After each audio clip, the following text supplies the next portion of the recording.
Wala pa'y 24 oras na uli na sa tagiyang usa ka bag nga nabilin sa gisakyang taxi human gi-turn over sa driver dinhi sa GMA Davao Station.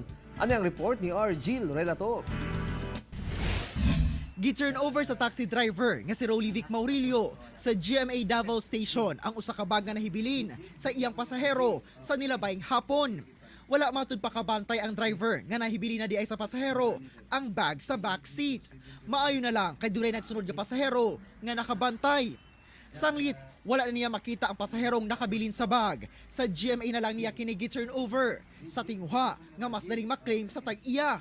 Kung lagi mabilin sa akong taxi sir, iuli ginihatod gyud ako diri sa stasyon sir para safety pud sa kuha sir babasig na yung mga wala pud at least mauli gyud ako sa dire. Human makontakt ang driver, malipayon niya na claim sa tag-iya nga si Marifel Smart ang iyang nahibiling bag nga dunay sulod nga mga importanteng dokumento. Dinhi, mas pamatud-an gayod ni Marifel nga honest gayod ang mga Davaoenyo. Very exemplary. That's why I'm proud to be called Davaoenyo.